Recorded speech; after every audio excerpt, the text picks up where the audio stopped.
প্যারে দোস্তরা, আজকের কাহিনী খুবই দিলচস্প আর অবাক করে দেওয়া কাহিনী। আর এটা কোনো কাহিনী নয়, বরং একটা সত্যি ঘটনা যা আমার ওয়ালিদ সাহেব আমাকে শোনাতেন। এই কিস্সা আমার এত পছন্দ হয়েছে যে আমি এটাকে স্মৃতির আলোয় বিস্তারিতভাবে সাজিয়ে নিয়েছি। চরিত্রদের নাম নিজে থেকে রেখেছি আর এটাকে একটা পূর্ণাঙ্গ কাহিনীর রূপে আপনাদের খিদমতে পেশ করছি। আমার বিশ্বাস এই কাহিনী আপনাদের অবশ্যই খুব পছন্দ হবে। তাহলে বিনা সময় নষ্ট করে এই সুন্দর আর বিস্ময়কর কাহিনীর শুরু করা যাক। প্রাচীনকালের কথা, যখন পারস্যের হৃদয়ে ছোট ছোট গ্রাম বসত আর জীবন সরলতা আর তৃপ্তির সুরে চলত। এদের মধ্যে একটা অখ্যাত গ্রামে সবুজ ক্ষেত আর মাটির সুগন্ধি গ্রানের মাঝে একজন চড়োয়াহা থাকত। গ্রামের লোকেরা তাকে স্নেহ করে করম বলত।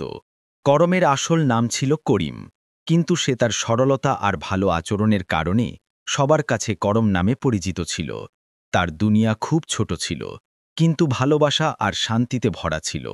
তার সম্পত্তিতে ছিল মাত্র দুটো নিষ্পাপ সন্তান, 7 বছরের ছেলে বিলাল আর 5 বছরের মেয়ে ফাতিমা, আর একটা সভ্য স্ত্রী আমিনা। আমিনা ছিল এমন একটা নারী যে তার নীরবতায়ও একটা পুরো বিশ্ব লুকিয়ে রাখত। তার চোখে ছিল ধৈর্যের সমুদ্র, আর তার হাতে ছিল সেই জাদু যা সাধারণ খাবারকেও সুস্বাদু করে দিত আর একটা কাঁচা ঘরকেও জান্নাত বানিয়ে দিত। দারিদ্র্য ছিল তাদের ভাগ্য। তাদের প্রায়ই দুবেলা রুটিও কষ্টে জুটত, কিন্তু তাদের ঘরে এমন একটা শান্তি ছিল যা অনেক ধনী পরিবারেরও নসিব হয় না। তারা সবাই তাদের ছোট দুনিয়ায় খুশি ছিল, একে অপরের সহায় ছিল, প্রতিটা দুঃখ সুখ একসাথে ভাগ করত, আর তাদের হৃদয়ে রবের সন্তুষ্টি বাসা বাঁধত। করমের প্রতিদিনের রুটিন সকাল সকাল শুরু হতো। সে ভোর হতেই উঠে পড়ত, যখন আকাশে তারা ঝিকমিক করত আর পূর্ব দিকে হালকা লালচে আভাস দেখা দিত। সে তাড়াতাড়ি উঠে নামাজ পড়ত, আল্লাহর কাছে নিজের আর পরিবারের জন্য কল্যাণ আর বরকতের দোয়া করত। তারপর তার লাঠি নিয়ে গ্রামের জমিদার রহিমের পশুদের বড় রাখাল হাঁকিয়ে চড়াগাঁয়ের দিকে বেরিয়ে পড়ত। জমিদার রহিম তার নামেরই বরকতে একজন অত্যন্ত ভালো মনের আর দয়ালু মানুষ ছিল, যে গরিবদের সাহায্য আর সবার সাথে ভালো ব্যবহারের জন্য বিখ্যাত ছিল। রহিম তার সম্পত্তিকে শুধু নিজের পর্যন্ত সীমাবদ্ধ রাখত না, বরং তা অন্যদের কল্যাণ আর গ্রামের সুখের জন্য ব্যবহার করত। দরকারীদের সাহায্য করা, তাদের খোঁজ খবর নেওয়া আর গরিব ধনী সবার সাথে একই সম্মানজনক ব্যবহার করা তার স্বভাব ছিল। তার কাছে অনেক লোক কাজ করত, আর সে সবাইকে তাদের কাজ সততার সাথে দিয়েছিল আর তাদের হকের পুরো খেয়াল রাখত। তার এই ভালো নিয়তের এই প্রভাব ছিল যে তার কাছে কাজ করা লোকেরা তার কাজকে নিজের ঘরের কাজ মনে করত আর বড় উৎসাহের সাথে সম্পন্ন করত। যখন সপ্তাহের দিন আসত, তখন সে সবাইকে ডেকে তাদের পুরো আর সঠিক হিসাব করত, আর কখনো কারো সাথে অন্যায় করেনি। তার এই চেষ্টা সেই ছোট গ্রামকে সুখী রেখেছিল। লোকেরা গরিব ছিল বটেই, কিন্তু তাদের হৃদয়ে তৃপ্তি আর শান্তি বাসা বাঁধত। করমও এই গরিব কিন্তু খুশি লোকদের মধ্যে ছিল, যে জমিদারের পশু চড়ানোর কাজ বড় দায়িত্বের সাথে করত। তার মুখে সবসময় একটা নরম হাসি থাকত, যা তার অভ্যন্তরীণ শান্তি আর আল্লাহর ওপর পূর্ণ ভরসার প্রতিফলন করত। সে তার ছোট ঘরে তার সন্তান আর স্ত্রীর সাথে খুশি ছিল, আর তার জীবন থেকে সন্তুষ্ট ছিল। একদিন যা সকালও সাধারণ দিনের মতোই উদিত হয়েছিল। সূর্য তার সোনালি রশ্মি ছড়িয়ে দিয়েছিল, আর পাখিরা গাছে গাছে চহচহ করছিল। করম তার পশুদের সাথে গ্রাম থেকে দূরে একটা চড়াগাহের দিকে বেরিয়েছিল। সেই চড়াগাহ এমন ছিল যেখানে সবুজ ঘাস দূর দূরান্ত পর্যন্ত ছড়ানো ছিল, আর তার মাঝে একটা ছোট নদী বয়ে যেত, যা গ্রীষ্মে প্রায়ই শুকিয়ে যেত আর তার জলের স্তর কমে কাদায় পরিণত হতো। আজও নদীর জল খুব কম ছিল। শুধু কাদা আর কাদা। সারাদিন পশুরা খুব জোরে আর ঘুরে ঘাস খেয়েছিল। করমও একটা ঘন বটগাছের নিচে তার রুটিন অনুযায়ী বসেছিল, আর পাখিদের চহচহানি এমন একটা পরিবেশ তৈরি করছিল যেখানে দুনিয়ার সব দুঃখ ভুলে যেত আর শুধু শান্তির রাজত্ব থাকত। যখন সূর্য পশ্চিমের দিগন্তে ঢলে পড়তে লাগল আর কমলা রঙের আভা আকাশে ছড়িয়ে পড়ল, যা পুরো পরিবেশকে একটা সৌন্দর্য দিয়েছিল, করম পশুদের গ্রামের দিকে হাঁকাতে শুরু করল যাতে সময় মতো ঘরে পৌঁছতে পারে। কিন্তু আজ ভাগ্য তার জন্য অন্য কিছু ভেবে রেখেছিল, এমন একটা পরীক্ষা যা তার জীবন বদলে দেবে। তার রাখালে একটা ভারী আর কিছুটা উগ্র মহিষ ছিল, যে একটু অসতর্ক ছিল আর তার চারপাশ থেকে বেখবর ছিল। সে চলতে চলতে হঠাৎ নদীর এমন একটা অংশে গিয়ে আটকে গেল যেখানে কাদা খুব গভীর ছিল। সে বের হওয়ার চেষ্টা করল, কিন্তু যত চেষ্টা করত ততই গভীরে ডুবে যেতে লাগল। তার শরীর অর্ধেক কাদায় ডুবে গিয়েছিল আর সে প্রতিটা নড়াচড়ায় আরও গভীর হচ্ছিল।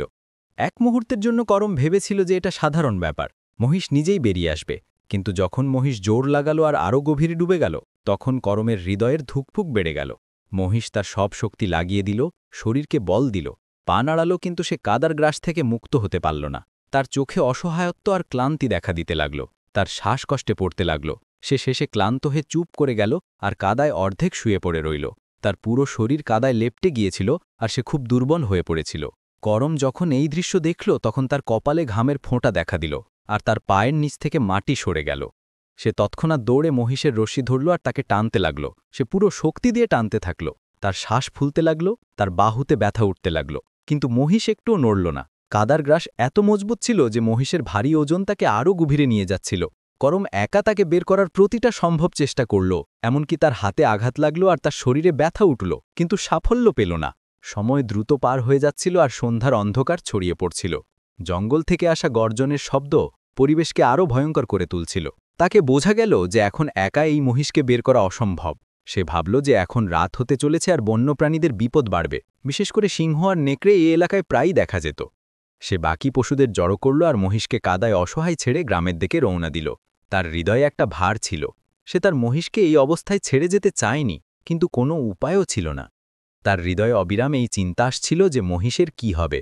গ্রামে পৌঁছে করম পশুদের তাদের খোঁয়াড়ে বাঁধল আর সোজা জমিদার রহিমের বাড়ির দিকে দৌড়াল। রাতের অন্ধকার ঢেকে গিয়েছিল আর গ্রামে নীরবতা ছড়িয়ে পড়েছিল। শুধু কোথাও কোথাও লাল টিনের মাঝারি আলো দেখা যাচ্ছিল। জমিদার তার উঠোনে একটা পুরনো খাটিয়ায় বসে কারো সাথে কথা বলছিল।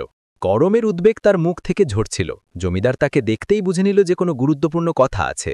করম কি হলো, এত উদ্বিগ্ন কেন? জমিদার জিজ্ঞাসা করল। করম হাঁপাতে হাঁপাতে পুরো অবস্থা বিস্তারিতভাবে বলল। মহিষের কাদায় আটকে যাওয়া থেকে তার ব্যর্থ চেষ্টা পর্যন্ত সবকিছু বলে দিল। তার কণ্ঠে অসহায়ত্ব আর চিন্তা প্রকাশ পাচ্ছিল। সে প্রায় কাঁদতে কাঁদতে ছিল। জমিদার রহিম ধৈর্য আর শান্তির সাথে তার কথা শুনল। তার মুখে কোনো রাগ ছিল না। কোনো ব্যাপার না করম, জমিদার সান্ত্বনা দিয়ে বলল। চিন্তা করো না, এখন অনেক রাত হয়ে গেছে। অন্ধকারে কিছু করা কঠিন। আমরা কাল সকালে গ্রামের কয়েকজন শক্তিশালী লোক নিয়ে গিয়ে তাকে সহজেই বের করে নেব। এতে কি বড় কথা? জমিদার এক মুহূর্ত ভেবে নিল, তারপর বলল, কিন্তু একটা সমস্যা আছে। রাতের সময় বন্য প্রাণীদের বিপদ যাতে মহিষকে ক্ষতি না করে, বিশেষ করে সিংহ আর নেকড়ে এই চরাগাহের আশপাশে প্রায়ই ঘুরে বেড়ায়। তুমি একটা কাজ করো, ঘরে গিয়ে খাওয়া দাওয়া করো আর ঘরের লোকদের বলে মহিষের পাহারা দেওয়ার জন্য আবার সেখানে চলে যাও। জমিদার আরও বলল, যদি বলো তাহলে আমি দুজন লোক তোমার সাথে করে দিই, যাতে তোমার রাত কাটানোর জন্য সঙ্গী পাও আর ভয়ও না লাগে। জঙ্গলে একা রাত কাটানো কঠিন হয়, আর বিশেষ করে এই মৌসুমে যখন প্রাণীরা জলের খোঁজে গ্রামের কাছে চলে আসে। করম জমিদারের প্রস্তাব শুনে অগ্রাহ্য করল। তার হৃদয় এই কথাই রাজি ছিল না যে সে তার কাজের জন্য অন্যদের বিরক্ত করবে। তার নিজের ওপর পূর্ণ ভরসা ছিল। না মালিক, সে পূর্ণ আত্মবিশ্বাসের স্বরে বলল। ভয়ের কোনো কথা নয় আল্লাহ মালিক, আমি একাই চলে যাব আর মহিষের দেখভাল ভালোভাবে করব। সকালে আপনি কয়েকজন লোক পাঠিয়ে দিন, তাহলে আমরা তাকে বের করে নেব। আমার রবের করম যে তিনি আমাকে প্রতিটা কষ্ট থেকে বের করেন। জমিদার করমের এই সাহস আর উৎসাহের প্রশংসা করল আর তাকে যাওয়ার অনুমতি দিল। তার করমের উপর পূর্ণ ভরসা ছিল আর সে তাকে আর জোর করল না। জমিদার রহিমের থেকে অনুমতি নিয়ে করম সোজা তার ঘরের দিকে ফিরল। গ্রামের সরু গলি রাতের নীরবতায় ডুবেছিল। শুধু হাওয়ার শোঁসো শব্দ আর দূর থেকে কুকুরের ডাক শোনা যাচ্ছিল। চাঁদের হালকা আলো ধুলোমাখা রাস্তায় পড়ছিল আর প্রতিটা ঘরে নীরবতার রাজত্ব ছিল। তার হৃদয় ভারী ছিল, কারণ সে জানত যে আমিনা তার এই সিদ্ধান্তে উদ্বিগ্ন হবে, কিন্তু মুখে সে দৃঢ়তার মুখোশ পরে রেখেছিল। সে জানত যে যদি সে একটুও দুর্বলতা দেখায়, তাহলে আমিনা যে ইতিমধ্যেই চিন্তিত ছিল আরও উদ্বিগ্ন হয়ে যাবে। যেইমাত্র করম ঘরের দরজায় টোকা দিল, আমিনা তৎক্ষণাৎ দরজা খুলে দিল। তার চোখে ঘুমের পরিবর্তে উদ্বেগ জ্বলছিল। সে খুব অস্থির ছিল। আজ আপনার আসতে অনেক দেরি হয়ে গেল, আমিনা নরম কিন্তু উদ্বেগের সাথে জিজ্ঞাসা করল। তার কণ্ঠে হালকা লজ্জা ছিল। আমি কখন থেকে আপনার অপেক্ষায় ছিলাম। আমার হৃদয় ডুবে যাচ্ছিল। বাচ্চাদেরও ঘুম আসছিল না, তারা আপনাকে জিজ্ঞাসা করছিল। করম ভিতরে এলো আর তার ভাঙা খাটে বসে তার স্ত্রী আমিনাকে পুরো অবস্থা বিস্তারিতভাবে বলল। মহিষের কাদায় আটকে যাওয়া থেকে জমিদারের নির্দেশ পর্যন্ত যে তাকে রাতভর সেখানে পাহারা দেওয়ার জন্য থাকতে হবে। সে এটাও বলল যে জমিদার তাকে দুজন লোক সাথে দেওয়ার প্রস্তাব করেছিল, যা সে গ্রহণ করেনি। আমিনার মুখ ফ্যাকাশে হয়ে গেল। যখন সে শুনল যে তার স্বামী একা রাতভর জঙ্গলে একটা অসহায় মহিষের রক্ষা করবে, তার চোখে ভয়ের ছায়া নাচতে লাগল, আর তার রং হলুদ পড়ে গেল। তাহলে কি আপনি একা রাতভর সেখানে থাকবেন? সে কাঁপা কণ্ঠে জিজ্ঞাসা করল। তার পুরো শরীর ভয়ে কাঁপছিল। তার হৃদয় জঙ্গলের বিপদ, হিংস্র প্রাণীদের ভয় আর অসংখ্য কল্পনা বাসা বাঁধল। তাকে গ্রামের বুড়োদের বলা সিংহ আর নেকড়ের গল্প মনে পড়ে গেল। যদি কোনো বন্য প্রাণী আপনাকে ক্ষতি করে দেয় তাহলে? খোদা না করুন, আমার বাচ্চাদের কি হবে? সে কাঁদতে কাঁদতে বলল। আর আমাকে তো ভূত প্রেতেরও ভয় লাগে। জঙ্গলে একা কি করবেন আপনি?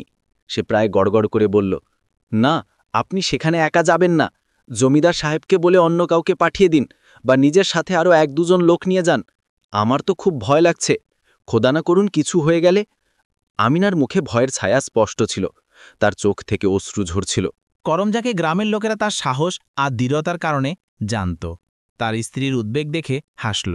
সে তার একটা হাত আমিনার কাঁধে রেখে তাকে সান্ত্বনা দিল। আরে পাগলি! করম স্নেহ করে তার মাথায় হাত বুলিয়ে বলল, তুমি অযথায় ভয় পাও। এমন কিছু হবে না। আমি কি ভীতু যে জমিদার সাহেবের কাছে কাপুরুষতার কথা বলবো? এ তো আমার কাজের অংশ। সে তার স্বরে আত্মবিশ্বাস ভরে বলল, তুমি চিন্তা করো না, আমার কিছু হবে না। আমার রব আমার রক্ষক। সে তাড়াতাড়ি কথা শেষ করল যাতে আমিনাকে আর তর্কের সুযোগ না দেয়। আর তাড়াতাড়ি কর, আমার খিদে লেগেছে, খাবার দাও। কারণ অনেক রাত হয়ে গেছে আর আমাকে তাড়াতাড়ি যেতে হবে। মহিষে একা আছে, কোথাও তাকে কোনো হিংস্র প্রাণী ক্ষতি না করে। আমিনা জানত যে তার স্বামী জেদি আর যে সিদ্ধান্ত নেয় তাতে অটল থাকে। সে তাকে থামাতে পারবে না। তার হৃদয় চিৎকার করছিল তাকে থামাতে, কিন্তু সে তার স্বামীর সম্মান আর তার দায়িত্বও বুঝত। নীরবে সে গরম গরম রুটি আর ভাত বের করে করমের সামনে রাখল। করম তাড়াতাড়ি খাবার খেল আর প্রতিটা গ্রাসের সাথে সে ক্ষুধার শুকরিয়া আদায় করল যে আজও তাকে পেট ভরে খেতে দিয়েছে। খাবার খাওয়ার পর যখন করম আবার মহিষের কাছে যেতে লাগল, তখন সে আমিনাকে বলল, ঠিক আছে, আমি যাচ্ছি। ঘরের দুটো দরজা ভালোভাবে বন্ধ করে নাও, আর ভয় পেও না, ঠিক আছে? আমিনা একটা গভীর শ্বাস নিল আর ভরা হৃদয় নিয়ে বলল, ঠিক আছে, নিজের খেয়াল রেখো, আল্লাহ হাফেজ। তার চোখে অশ্রু জমছিল, কিন্তু সে সেগুলো ভিতরেই গিলে নিল যাতে করমের সাহস না ভেঙে যায়। সে বিছানায় শোয়া বাচ্চাদের কপালে হাত বুলালো, তাদের জড়িয়ে ধরল, আর তারপর দরজা বন্ধ করে করমের জন্য দোয়া করতে লাগল। আর তারপর করম তার লাঠি নিয়ে রাতের অন্ধকারে একা জঙ্গলের দিকে চলতে লাগল। গ্রামের মাঝারি আলো থেকে দূরে সে ধীরে ধীরে অন্ধকার আর রহস্যময়ী জঙ্গলের ভিতরে প্রবেশ করতে লাগল। রাতের নীরবতা তার পায়ের শব্দও শুনছিল, আর গাছের পাতার শো শো শব্দ এমন লাগছিল যেন কোনো অকথিত গল্প শোনাচ্ছে। জঙ্গলে পা রাখতেই পরিবেশে একটা অদ্ভুত ভয় ছড়িয়ে পড়ল। গাছের ছায়া এমন লাগছিল যেন কোনো রহস্যময় সৃষ্টি তার পিছু নিয়েছে। দূর থেকে কোনো শেয়ালের চালাক ডাক, তারপর কোনো প্যাঁচার ভয়ঙ্কর চিৎকার। প্রতিটা শব্দ তার হৃদয়ের ধুকফুক বাড়িয়ে দিচ্ছিল। সে তার ভিতরের ভয়ের সাথে লড়াই করছিল, যা এমন একটা যুদ্ধ ছিল যা শুধু সেই জানত। তার সাহস আর দায়িত্ব তাকে এগিয়ে যেতে বাধ্য করছিল, কিন্তু মানুষের স্বভাব তাকে ভয় দেখাচ্ছিল। সে প্রতিটা পা সতর্কভাবে রাখছিল, লাঠি মজবুত করে ধরে রেখেছিল। তার মনে আমিনার কল্পনাপ্রবণতা, বাচ্চাদের নিষ্পাপ মুখ, তাদের স্মৃতি আর জমিদার রহিমের তার উপর ভরসা সব ঘুরছিল। সে কোনো অবস্থায় হার মানতে চায়নি। তার নিজের চেয়ে তার দায়িত্বের চিন্তা বেশি ছিল। প্রায় আধা ঘন্টার অবিরাম আর বিপজ্জনক দূরত্ব পার করে সে সেই নদীর কাছে পৌঁছল যেখানে মহিষ আটকে ছিল। চারদিকে অন্ধকার আর নীরবতার রাজত্ব ছিল, যা শুধু বন্যজীবনের শব্দ ভাঙছিল। তাকে দূর থেকেই মহিষের গভীর শ্বাস নিঃশ্বাসের শব্দ শোনা গেল। সেখানে পৌঁছে সে দেখল যে মহিষ কাদায় ঠিক সেইভাবে অসহায়ভাবে আটকে আছে, আর খুব ক্লান্ত হয়ে গেছে। তার চোখ বিষণ্ণ আর নিষ্প্রাণ লাগছিল। করম তাকে এই অবস্থায় দেখে খুব দুঃখ হল। সে সিদ্ধান্ত নিল যে প্রথমে আগুন জ্বালানো হবে, যাতে বন্যপ্রাণী কাছে না আসে। সে চারদিক থেকে শুকনো কাঠ আর ঝোপ জড়ো করল। এই কাজ অন্ধকারের সহজ ছিল না, কিন্তু সে উৎসাহের সাথে করল। কিছুক্ষণ পর সে পাথর ঘষে চিঙ্গারি তৈরি করল আর শুকনো ঘাসে আগুন জ্বালাল। আগুনের শিখা দ্রুত উঁচু হয়ে উঠল আর অন্ধকারকে চিরে দিতে লাগল। তারা আলোয় পরিবেশে কিছু শান্তি এলো, কিন্তু জঙ্গলের ভয় পুরোপুরি শেষ হয়নি। করম আগুনের কাছে বসে পড়ল। রাতের গভীর ছায় করম তার হৃদয়কে মজবুত করল। সে মহিষের সাথে কথা বলতে লাগল, তাকে সান্ত্বনা দিতে লাগল, যেন সে তাকে বুঝছে, হিংস্র প্রাণীর কথা। চিন্তা করো না, সকাল হলি আমরা তোমাকে এখান থেকে বের করে নেব। শুধু এই রাতটা কাটিয়ে নাও। সে জানি না কতক্ষণ তার সাথে কথা বলতে থাকল। আগুনের আলোয় তার মুখ কখনো উজ্জ্বল হতো, কখনো অন্ধকারে লুকিয়ে যেত। সময় ধীরে ধীরে পার হয়ে যাচ্ছিল। সে তার লাঠি তার কাছে রেখেছিল আর প্রতিটা আশা শব্দে কান পেতে রাখত। কখনো কোনো শো শো শব্দে চমকে উঠত, কখনো কোনো প্রাণের শব্দে তার হৃদয়ে জোরে ধুকপুক করতে লাগত। আধারাত পার হয়ে গিয়েছিল যখন করমের চোখে ঘুমের দখল হতে লাগল। সারাদিনের পরিশ্রম আর রাতের উদ্বেগ তাকে ক্লান্ত করে দিয়েছিল। তার চোখ ভারী হয়ে আসছিল আর সে ঝিমঝিম করতে লাগল। ঠিক সে ঝিমুনির অবস্থায় যখন সে পুরোপুরি ঘুমেছিল, হঠাৎ তাকে কোনো প্রাণের গর্জনের একটা ভয়ঙ্কর শব্দ শোনা গেল। এই শব্দ এত কাছে আর গর্জনময় ছিল যে গরম তৎক্ষণাৎ চমকে উঠে বসল। তার সব ঘুম এক মুহূর্তে উড়ে গেল। তার শরীর ঠান্ডা হয়ে গেল আর পুরো দেহে কাঁপনে ছড়িয়ে পড়ল। সে চোখ তুলে দেখল, আগুনের মাঝারি হয়ে আসা আলোয় কিছু দূরে গাছের ঝোপ থেকে বেরিয়ে আসা একটা খুব বড় আর ভয়ঙ্কর সিংহ তার দিকে পা বাড়াচ্ছিল। তার আকার তার নিজের মহিষের চেয়েও বড় লাগছিল। তার চোখ অন্ধকারে জ্বলতে জ্বলতে অঙ্গারের মতো চকচক করছিল। করণের শরীরের শিহরণ দৌড়ে গেল আর তার রক্ত জমে গেল। তার হৃদয়ে গলায় উঠে এসেছিল। এটা সেই দৃশ্য ছিল যার ভয়ে আমিনা তাকে দিয়েছিল, আর এখন সেটা বাস্তবে তার সামনে দাঁড়িয়েছিল। তাকে লাগল যে এটা তার জীবনের শেষ মুহূর্ত। সিংহকে তার দিকে এগিয়ে আসতে দেখে করমের হুঁশ আর চেতনা হারিয়ে গেল। তার শরীর ঠান্ডা ঢেউ দৌড়ে গেল আর তার হৃদয়ের ধুকপুক এত জোরে হল যে তাকে লাগল যেন সেগুলো তার বুক চিরে বেরিয়ে আসবে। সিংহ ধীরে ধীরে কিন্তু নিশ্চিত আর ভয়ঙ্কর ভঙ্গিতে তার দিকে আসছিল। তার চোখ রাতের অন্ধকারে জ্বলতে জ্বলতে অঙ্গারের মতো চকচক করছিল, যা নির্মমভাবে করমের হৃদয়ে আঘাত করছিল। ভয় করমের পুরো অস্তিত্বকে তার লপেটে নিয়ে নিল। সে তার লাঠি মজবুত করে ধরে নিল। তাকে এমন লাগছিল যেন এই লাঠির টুকরোই তার জীবনের শেষ সহায়। কিন্তু সে জানত যে একটা ছোট লাঠির টুকরো এই ভয়ঙ্কর প্রাণীর সামনে অর্থহীন। তার মনে আমিনার কল্পনা প্রবণতা, বাচ্চাদের নিষ্পাপ মুখ, তাদের স্মৃতি আর জমিদার মহিমের তার উপর ভরসা সব ঘুরতে লাগল। তাকে লাগল যে এটা তার জীবনের শেষ রাত। আজ সিংহ তাকে ছাড়বে না, তাকে মৃত্যুর মুখে ঠেলে দেবে। সিংহ এত কাছে এসে গিয়েছিল যে এখন করমের জন্য পালানোর কোনো সম্ভাবনা ছিল না। সে তার জায়গায় দাঁড়িয়ে রইল যেন তার পায়ে সীসা ভরে দেওয়া হয়েছে। তার জিভ শুকিয়ে গিয়েছিল আর তার গলায় কাঁটা বিঁধছিল। সে চুপচাপ আর শ্বাস রোধ করে আগুনের কাছে বসে রইল। তার বাইরে সে আর কিছু করতে পারত না। সে তার চোখ বন্ধ করার চেষ্টা করল, কিন্তু সেগুলো বন্ধ হল না। সে সিংহের ভয়ঙ্কর মুখের দিকে তাকিয়ে রইল। এটা এমন একটা অসহায়ত্ব ছিল যা শব্দে বর্ণনা করা কঠিন। সিংহ এখন তার ঠিক সামনে ছিল। আগুনের শিখা তার ভারী শরীর, শক্তিশালী পেশি আর ধারালো নখরকে প্রকাশ করছিল, যা যে কোনো মুহূর্তে করমকে ছিঁড়ে ফেলতে পারত। যখন সিংহ তার আরও কাছে এলো আর আগুনের শিখা তার মুখে পড়ল, তখন করম একটা অদ্ভুত দৃশ্য দেখল। সিংহ, যে বাইরে থেকে পুরোপুরি সুস্থ আর বিপজ্জনক লাগছিল, একটা পা থেকে খোঁড়া ছিল। তার বাঁ পায়ের সামনের নখরব মাটিতে পুরোপুরি পড়ছিল না আর সে তার টেনে টেনে আসছিল। করম তার খোঁড়ানো দেখে অবাক হল, কিন্তু ভয়ের অবস্থা এমন ছিল যে এই অবাক্য তার হৃদয় থেকে ভয় বের করতে পারল না। সে এখনও তার শ্বাসরোধ করে নিঃশব্দে বসে রইল। তার দৃষ্টি সিংহের মুখে আটকে ছিল। সিংহ তার ঠিক কাছে এসে আগুনের কাছে তার সামনে বসে পড়ল। তার আকার করমের বসা অবস্থার চেয়ে অনেক উঁচু ছিল আর তার মাথা করমের সমান হয়ে থামল।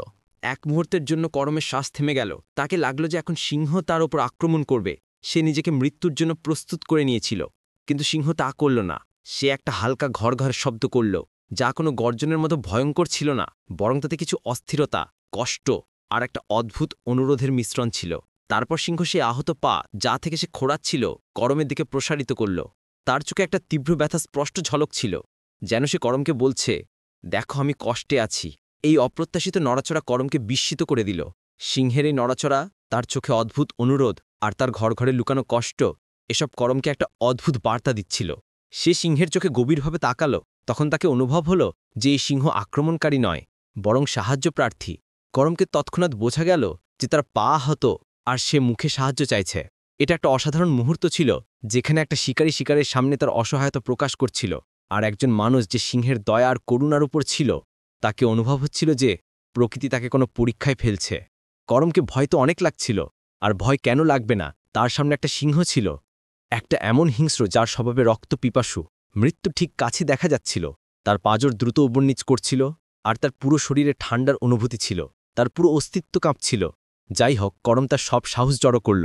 সে ধীরে ধীরে কাঁপতে কাঁপতে তার হাত সিংহের নখরের দিকে বাড়াল। যেইমাত্র তার হাত সিংহের নখরের কাছে পৌঁছল, সিংহ আরেকটা ঘরঘর করল। কিন্তু এই ঘরঘর আগের চেয়ে আরও তীব্র আর কষ্টপ্রার্থী ছিল। এই ঘরঘর ব্যাসার তীব্রতা থেকে ছিল, যেন সে করমকে সতর্ক করছে যে তাকে ছোঁয়ায় আরও কষ্ট হবে। করম তাড়াতাড়ি তার হাত পিছিয়ে নিল। তাকে লাগল যে হয়তো সিংহ তাকে কামড়ে দেবে। তার সাহস এক মুহূর্তের জন্য ছেড়ে দিল। সে কিছুক্ষণ সেই অবস্থায় বসে রইল। তার হৃদয় দ্রুত ধুকপুক করছিল। সে আবার সিংহের দিকে তাকালো। সিংহ ঠিক সেইভাবে তার আহত নখর তার দিকে করে রেখেছিল। তার চোখে সেই অনুরোধ ছিল। করম তার ভিতরের কণ্ঠ শুনল, যা তাকে বলছিল যে এই সিংহ সত্যিই সাহায্য চায়, এটা তোমার শত্রু নয়। সে আবার সাহস করল আর খুব ধীরে ধীরে তার হাত সিংহের নখরের দিকে বাড়ালো। সে তার আঙুল সিংহের বড় আর ভারী নখরে রাখল আর তাকে ছুল। যেইমাত্র সে তার হাত দিয়ে সিংহের নখর ছুল, তাকে অনুভব হলো যে একটা বড় কাঁটা সিংহের নখরে গভীরে ঢুকে আছে, যা একটু বাইরে আর বাকিটা পুরো তার নখরে ঢুকে আছে। এই কাঁটা দেখতে একটা কাঠের মোটা আর নড়া টুকরো লাগছিল। করমের হাত যখন সিংহের নখর ছুঁল, তখন সিংহ কষ্টের কারণে আরেকটা ঘরঘর করলেও, কিন্তু এবার সেই ঘরঘর হালকা ছিল আর তার সাথে সিংহ তার নখর একটু উপরে তুলল, যেন সে তাকে আরও সুবিধা দিচ্ছে। করম তাড়াতাড়ি তার হাত পিছিয়ে নিল। তার চোখ এখন কাঁটার ওপর কেন্দ্রীভূত ছিল। করম ভাবতে লাগল যে যদি আমি তার নখর থেকে এই কাঁটা বের করি, তাহলে তাকে অনেক ব্যথা হবে, আর ব্যথার কারণে রাগে সে আমার ওপর আক্রমণ করলে। তার মনে নানা ধরনের চিন্তা আসছিল। এই সিদ্ধান্ত কি ঠিক? সে কি তার জীবন বিপদে ফেলছে? তাকে তার ঘর, তার স্ত্রী আর সন্তানদের স্মৃতি মনে পড়ল। এক মুহূর্তের জন্য তাকে লাগল যে তাকে এখান থেকে পালিয়ে যাওয়া উচিত, কিন্তু সে পালাতে পারছিল না। কিন্তু তারপর সে ভাবল যে যদি তাকে মারতে চাইত, তাহলে এতক্ষণ মেরে ফেলত। সে চুপচাপ বসে আছে কেন? আর তার নখর কেন আমার দিকে করে আছে? নিশ্চয় তার আমার সাহায্যের দরকার। সে একটা অদ্ভুত দ্বিধায় পড়েছিল। একদিকে ভয় ছিল, যা তাকে পালাতে উস্কানি দিচ্ছিল, আর অন্যদিকে তার মানবতা আর তার ভিতরের চরোয়াহা, যে কোনো জীবকে কষ্টে দেখে অস্থির হয়ে যেত, তাকে সাহায্য করতে জোর দিচ্ছিল। করম আমিনার কথা অগ্রাহ্য করেছিল যে সে একা যাবে, আর এখন তাকে তার এই কথায় পুরোপুরি উতরাতে হবে। কিন্তু তারপর সে ভাবল যে যাই হোক, আমাকে তার পা থেকে কাঁটা বের করতেই হবে। মৃত্যু আর জীবন তো খোদার হাতে। যদি মরি, তাহলে একটা ভালো কাজ করে মরব। এই চিন্তা তার হৃদয়ে একটা অদ্ভুত সাহস ভরে দিল। এটা তার ইমানের মুহূর্ত ছিল, যখন সে তার জীবনকে আল্লাহর উপর ভরসা করে কোরবানি করার সিদ্ধান্ত নিল, ফলাফল যাই হোক না কেন। কিন্তু সিংহের ভয় করমের হৃদয় আর মনে পুরোপুরি ছায়া ফেলে রেখেছিল। সে একটা গভীর শ্বাস নিল, তার ভিতরের সব সাহস জড়ো করল। সে তার হাতকে ধীরে ধীরে সিংহের নখরের দিকে বাড়াল। এবার তার হাতে কাঁপুনি কম ছিল, তার উদ্দেশ্য মজবুত ছিল। সে কাঁটার মাথা মজবুত করে ধরল, তার চোখ বন্ধ করল আর এক ঝটকায় তা টেনে বের করল। যেই মাত্র কাঁটা বাইরে বেরোল, সিংহ ব্যথার কারণে একটা জোরালো গর্জন করল। এই গর্জন এত গর্জনময় আর ভয়ঙ্কর ছিল যে পুরো জঙ্গল গুঞ্জরিত হয়ে উঠল। করমের হৃদয়ের ধুকফুক থেমে গেল আর তার হুঁশ আর চেতনা ছেড়ে দিল। সিংহের গর্জন তার ভিতরের সব ভয় আবার জাগিয়ে তুলল আর তার শরীর কাঁপতে লাগল। সেই গর্জনের তীব্রতা সহ্য করতে পারল না আর অজ্ঞান হয়ে সেখানেই পড়ে গেল। তার শরীর নিষ্প্রাণ হয়ে আগুনের কাছে পড়ল। সিংহ এখনও গর্জন করছিল। সিংহের গর্জন জঙ্গলে গুঞ্জরিত হল আর তারপর একটা গভীর নীরবতা ছড়িয়ে পড়ল। করম অজ্ঞান হয়ে আগুনের কাছেই পড়ে গিয়েছিল। তার শরীর নিষ্প্রাণ পড়েছিল। তাকে এটাও জানা ছিল না যে পরবর্তী মুহূর্ত তার জীবনের শেষ মুহূর্ত হবে। সিংহ যখন ব্যথার তীব্রতায় গর্জন করেছিল, তখন তার নখর থেকে যেখানে করম কাঁটা বের করেছিল, পুজ অর্থাৎ পিপের একটা ধারা বেরিয়ে এলো। সেই জায়গা কাঁটা লাগার কারণে অনেক পেকে গিয়েছিল আর তাতে গভীর ক্ষত হয়ে গিয়েছিল। পুজের একটা গাদা সেখানে মাটিতে জমে গেল। সিংহ, যার গর্জন করমকে অজ্ঞান করেছিল, এখন ধীরে ধীরে নীরব হয়ে গেল। তার মুখে ব্যথা থেকে মুক্তির একটা অদ্ভুত সান্ত্বনা দেখা যাচ্ছিল। কিছু মুহূর্ত সে সেখানেই বসে রইল। তার কষ্ট থেকে মুক্ত হয়ে সে তার নখরকে হালকা নড়াচড়া দিল। ব্যথার জায়গায় এখন হালকা আরাম অনুভব হতে লাগল আর তার ধুকফুক স্বাভাবিক হয়ে আসছিল। জঙ্গলের নীরবতা আরও গভীর হয়ে গেল। রাত তার শেষ পর্যায়ে ছিল। তারা আকাশে চকচক করছিল আর বাতাসে একটা অদ্ভুত শান্তি ছিল।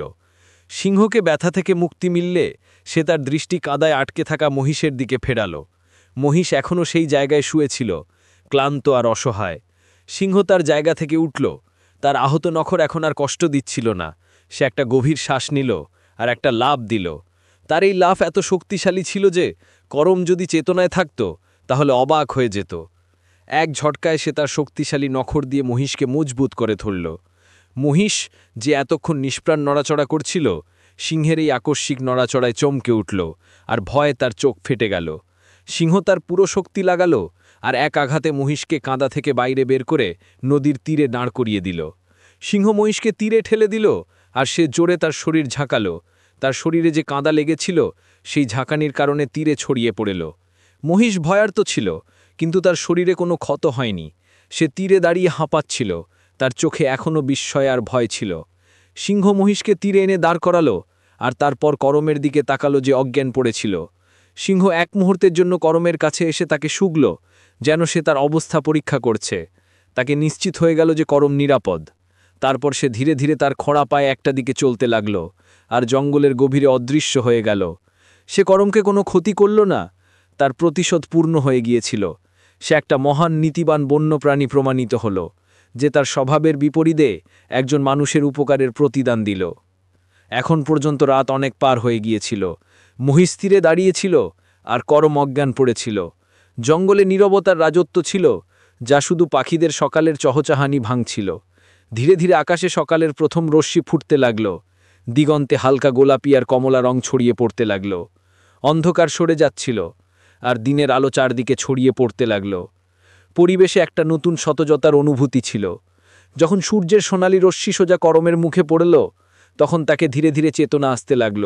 সে পাশ ফেলল আর তার চোখ খুলে দিল। প্রথমে তাকে বোঝা গেল না যে সে কোথায়। তারপর তাকে রাতের পুরো ঘটনা মনে পড়ে গেল। সিংহের গর্জন, তার অজ্ঞান হওয়া, তার শরীরে একটা ঠান্ডা ঢেউ দৌড়ে গেল। সে ভয়ার্ত হয়ে তার চারদিকে তাকালো। তাকে লাগল যে সে এখন সিংহের খাবার হয়ে গেছে। সে ঘাবড়ে তার ডানে বামে দৃষ্টি ছোটালো। তার দৃষ্টি প্রথমে তার মহিষের উপর পড়ল। সে দেখল যে মহিষ কাঁদায় লেপটানো অবস্থায় পুরোপুরি সুস্থ নদীর তীরে দাঁড়িয়ে আছে। করমের তার চোখের উপর বিশ্বাস হল না। সে দ্রুত উঠে বসল আর মহিষের দিকে দৌড়ালো। সে মহিষকে ছুঁয়ে দেখল, সে সত্যিই তীরে দাঁড়িয়েছিল। সে মহিষের পুরো শরীর ছুঁয়ে দেখল যে কোথাও কোনো ক্ষত তো নেই। যখন তাকে নিশ্চিন্ত হল, তখন সে মহিষের কাছেই দাঁড়িয়ে রইল। সিংহ সেখানে উপস্থিত ছিল না। করম চারদিকে দৃষ্টি ছোটাল, কিন্তু সিংহের কোনো চিহ্ন ছিল না। তারপর সে সেই জায়গা ভালোভাবে দেখল যেখানে সে সিংহের নখর থেকে কাঁটা বের করছিল। সেখানে মাটিতে পুজের একটা গাঁদা জমেছিল আর তার আশপাশে তাজা রক্তের কিছু চিহ্নও ছিল। এটা দেখে করমের চোখ খুলে গেল আর তাকে রাতের ঘটনার পুরো সত্য বোঝা গেল। তার হৃদয় সিংহের জন্য সম্মানে ভরে গেল। তাকে বুঝতে দেরি হল না যে এসব সিংহেরই কাজ। তার অজ্ঞান হয়ে যাওয়ার পর সিংহই তার কষ্ট থেকে মুক্তি পেয়ে তার মহিষকে কাঁদা থেকে বাইরে বের করেছে আর তারপর কোনো ক্ষতি না করে তার পথে চলে গেছে। এটা এমন একটা ঘটনা ছিল যা করমকে বিস্মিত করে দিয়েছিল। সে কখনো ভাবেনু যে একটা রক্তপিপাসু সিংহ কারো উপকারের প্রতিদান দিতে পারে। এটা প্রকৃতির এমন একটা উদাহরণ ছিল যা তার হৃদয়ে চিরকালের জন্য খোদাই হয়ে গেল আর তার ঈমান আল্লাহর উপর আরও গভীর হয়ে গেল। করম খোদার অনেক অনেক শুকরিয়া আদায় করল যে তিনি তাকে শুধু মৃত্যুর মুখ থেকে বাঁচিয়েছেন তাই নয়, বরং তার পশু রক্ষাও করেছেন আর তাকে একটা শিক্ষাও দিয়েছেন। তার চোখে কৃতজ্ঞতার অশ্রু ছিল আর তার হৃদয়ে একটা অদ্ভুত শান্তি। এই রাত তার জন্য একটা ভয়ঙ্কর স্বপ্নও ছিল আর একটা অবিস্মরণীয় অভিজ্ঞতাও। তাকে লাগল যে তার জীবনে এখন একটা নতুন উদ্দেশ্য যোগ হয়ে গেছে। সে তার মহিষের মাথায় হাত বুলালো আর তারপর তাকে নিয়ে গ্রামের দিকে চলতে লাগল। সূর্য পুরো উজ্জ্বলতায় চকচক করছিল আর পরিবেশে পাখিদের চহচহানি শোনা যাচ্ছিল। বাতাসে একটা তাজা সুগন্ধ ছড়িয়েছিল, যেন রাতের ভয়ঙ্কর মুহূর্তগুলো ধুয়ে নিয়ে গেছে। করমের পায়ে এখন একটা নতুন শক্তি ছিল, একটা নতুন চিন্তা আর একটা নতুন চমক। যখন সে গ্রামে পৌঁছল, তখন জমিদার রহিম আর কয়েকজন গ্রামবাসী তাকে পেল। জমিদার রাতভর ঘুমায়নি। সে করম আর মহিষের জন্য উদ্বিগ্ন ছিল। সে করমকে মহিষ সহ সুস্থ দেখে অবাক হয়ে গেল। করম, তুমি মহিষকে কাঁদা থেকে বাইরে কিভাবে বের করে এনেছ? জমিদার অবাক হয়ে জিজ্ঞাসা করল। তুমি তো বলেছিলে যে এটা একজনের পক্ষে সম্ভব নয়। করম একটা গভীর শ্বাস নিল আর তারপর জমিদারকে রাতের পুরো ঘটনা বিস্তারিতভাবে বলল।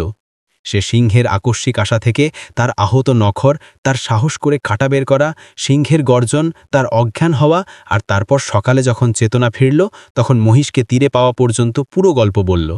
তার কথায় একটা অদ্ভুত সত্য আর বিস্ময় ছিল। তার চোখে যে চমক ছিল সেটা কোনো হিংস্রেট ভয়ান নয়, বরং একটা অসাধারণ অভিজ্ঞতার সাক্ষ্য দিচ্ছিল। জমিদার রহিম আর অন্য গ্রামবাসীরা করমের গল্প শুনে হতবাক হয়ে গেল। তাদের মধ্যে কারো বিশ্বাস হচ্ছিল না যে একটা সিংহ এমন করতে পারে। এটা এমন একটা ঘটনা ছিল যা তাদের জন্য পুরোপুরি নতুন আর অবিশ্বাস্য ছিল। তারা সবাই আল্লাহর শুকরিয়া আদায় করল আর করমের জীবন বাঁচার জন্য আনন্দ করল। জমিদারও আল্লাহর শুকরিয়া আদায় করল আর করমকে প্রশংসা দিল। করম, সত্যিই তুমি খুব সাহসী, আর তুমি তোমার সাহসের প্রমাণও দিয়েছ। জমিদার বলল, তুমি অজ্ঞান হয়ে গেছিলে, এই জায়গায় যে কেউ হতো তারও একই অবস্থা হতো, কিন্তু তুমি সিংহের নখর থেকে কাটা বের করেছ আর তার সামনে তোমার চেতনা বজায় রেখেছ। এটা একজন সাহসী ব্যক্তিই করতে পারে, আর সিংহ তার ঋণ শোধ করে চলে গেছে। এটা প্রকৃতির একটা অমূল্য শিক্ষা। জমিদার তার পিঠ চাপড়ে দিল। তার চোখে করমের জন্য গভীর সম্মান ছিল। করমের এই গল্প পুরো গ্রামে জঙ্গলের আগুনের মতো ছড়িয়ে পড়ল, আর প্রতিটা জিভে ছিল। লোকেরা তার সাহস আর সিংহের এই অপ্রত্যাশিত উপকারে অবাক ছিল। এই ঘটনা করমের জীবনের একটা গুরুত্বপূর্ণ অধ্যায় ছিল, যা তাকে শুধু একজন সাহসী চরোয়াহা বানিয়েছিল তাই নয়, বরং তাকে জীবনের একটা গভীর শিক্ষাও দিয়েছিল। এই ঘটনার পর করমের খ্যাতি দূর দূরান্তে ছড়িয়ে পড়ল, আর লোকেরা তাকে সম্মানের দৃষ্টিতে দেখতে লাগল। সে তার কাজ দিয়ে প্রমাণ করেছিল যে সত্যিকারের মানবতার ভালোবাসা যে কোনো বিপদের চেয়েও বড়। প্যারে দোস্তরা, এই গল্প আপনাদের কেমন লাগলো? আপনারা এ থেকে কতটা প্রভাবিত হয়েছেন আমাদের কমেন্ট করে অবশ্যই জানান, কারণ এই গল্পকে স্মৃতি থেকে যুক্ত করে বিস্তারিতভাবে লিখতে আর ভিডিওর রূপে আপনাদের কাছে পৌঁছাতে অনেক পরিশ্রম আর সময় লেগেছে। যদি আপনারা এই গল্প থেকে একটুও প্রভাবিত হয়ে থাকেন তাহলে ভিডিও লাইক করুন, দোস্তদের সাথে শেয়ার করুন, আর চ্যানেল সাবস্ক্রাইব করতে ভুলবেন না, কারণ এই চ্যানেলে আপনারা এমনই দিলচস্প কিস্সার গল্প শুনতে পাবেন। আর হ্যাঁ, কমেন্ট করতে ভুলবেন না। তাহলে মিলব পরের ভিডিওতে একটা নতুন গল্প নিয়ে।